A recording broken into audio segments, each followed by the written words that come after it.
नमस्कार। आज हम हिंदी शिक्षण के अंतर्गत पाठ्य निर्माण के सिद्धांतों का अध्ययन करेंगे। सबसे पहले जानते हैं पाठ्यक्रम का अर्थ क्या है। पाठ्यक्रम अंग्रेजी भाषा के करिकुलम का हिंदी रूपांतर है जो लैटिन भाषा से लिया गया है। अंग्रेजी भाषा में पाठ्यक्रम के लिए हम करिकुलम शब्द का प्रयोग करते हैं। करिकुलम शब्द की व्युत्पत्ति लैटिन भाषा के क्यूरेरे शब्द से हुई है, जिसका अर्थ है दौड़ना। इस प्रकार करिकुलम शब्द का अर्थ हुआ दौड़ का मैदान। फ्रोवेल ने कहा, पाठ्यक्रम को मानव जाति के संपूर्ण ज्ञान और अनुभवों का निचोड़ या सार समझा जाना चाहिए। अब बात करते हैं पाठ्यक्रम निर्माण के सिद्धांतों का। वर्तमान पाठ्यक्रम में देखा जाए तो कई त्रुटियां हैं,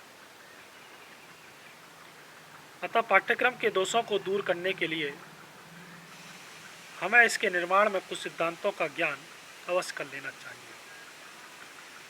सबसे पहले आता है विविधता और लचीलेपन का सिद्धांत। अपने विकास की अवस्था के अनुसार बालक अलग अलग रुचियां दिखाता है। पाठ्यक्रम में उसकी आयु और स्तर के अनुकूल रुचियों को संतुष्ट करने की गुंजाइश रहनी चाहिए। अर्थात पाठ्यक्रम विषय केंद्रित न होकर बाल केंद्रित होना चाहिए। बालक को बालक ही समझना चाहिए। हमें बालक पर अपना ज्ञान बलपूर्वक डालना नहीं चाहिए। बालक का अपना अलग ही व्यक्तित्व होता है। बालक को केंद्र मानकर जो पाठ्यक्रम बनाया जाएगा वह कभी कठिन नहीं होगा, बल्कि उसके लिए उपयोगी ही सिद्ध होगा। बाल केंद्रित पाठ्यक्रम में उसके जीवन से संबंधित वास्तविक समस्याओं को प्रमुख स्थान मिलता है। अतः शिक्षा को अपने कार्य में सफलता प्राप्त करने के लिए बालक की विशिष्ट मानसिक सामर्थ्यों, शक्तियों एवं क्रियाओं को जानना आवश्यक है। इसके अतिरिक्त पाठ्यक्रम में दृढ़ता न होकर लचीलापन होना चाहिए। परिस्थिति, काल, समय के अनुसार उसमें समय समय पर परिवर्तन करते रहना चाहिए। अगला है प्रजातांत्रिक मूल्यों को समाहित करने का सिद्धांत। हमारे देश में शासन का स्वरूप प्रजातांत्रिक है। नागरिकों को केवल ज्ञान एवं अनुभव प्रदान करना ही शिक्षा के लिए पर्याप्त नहीं होता, बल्कि उनमें अपेक्षित दृष्टिकोण और कुशलता विकसित करना भी आवश्यक होता है। अगला सामाजिक आदर्शों का सिद्धांत। पाठ्यक्रम का निर्माण समाज के स्वीकृत आदर्शों और लक्ष्यों को ध्यान में रखकर किया जाना आवश्यक होता है। समाज की आवश्यकताओं और परिस्थितियों के अनुकूल सामाजिक भावना उत्पन्न करने के लिए पाठ्यक्रम बड़ा महत्वपूर्ण होता है। पाठ्यक्रम में ऐसे प्रकरण रखने चाहिए कि जिनके द्वारा बालक को विभिन्न प्रकार की सामाजिक समस्याओं को हल करने का अवसर मिल सके। शिक्षण में या शिक्षण से बालक में सामाजिकता की भावना का विकास अवश्य होना चाहिए। अगला है क्रियाशीलता का सिद्धांत। बालकों को क्रियाशीलता सिद्धांत के अनुसार विषय कठिन और नीरस मालूम नहीं होना चाहिए। बालक अध्ययन करते समय वास्तविक आनंद का अनुभव प्राप्त करें। उनको केवल यांत्रिक रूप से ही सिद्धांतों और नियमों को स्मरण नहीं करना पड़ता, बल्कि मानसिक और शारीरिक रूप से क्रियाशील रहने के कारण थोड़े ही समय में जटिल तथ्यों का स्थायी ज्ञान बहुत ही सुविधा से प्राप्त कर लेते हैं।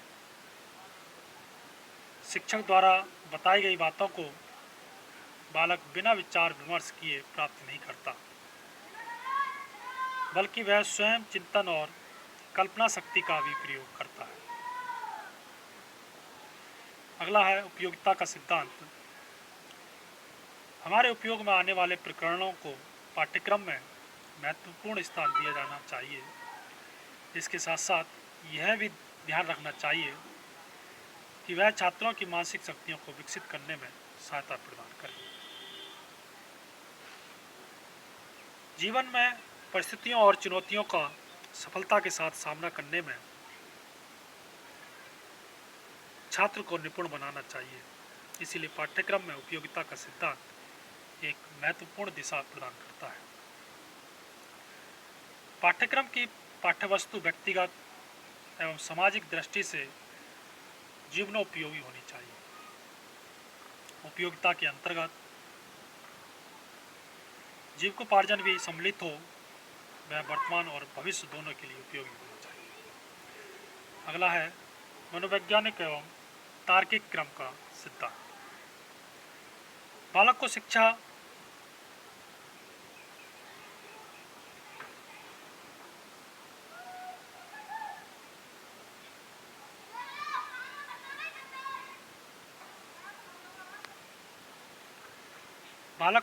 देने के दो क्रम हैं, मनोवैज्ञानिक एवं तार्किक।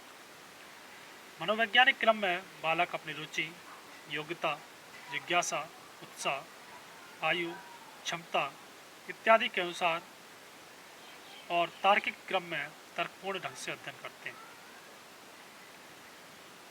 अगला है अवकाश के क्षणों के सदुपयोग का सिद्धांत। अवकाश के क्षणों के सदुपयोग करने की बड़ी समस्या बालकों के सामने रहती है। वे प्रायः अपने खाली समय को व्यर्थ की बातों में नष्ट कर देते हैं। बालक के अवकाश के समय का सदुपयोग न होने के कारण वे कभी कभी अनुशासनहीनता के शिकार हो जाते हैं।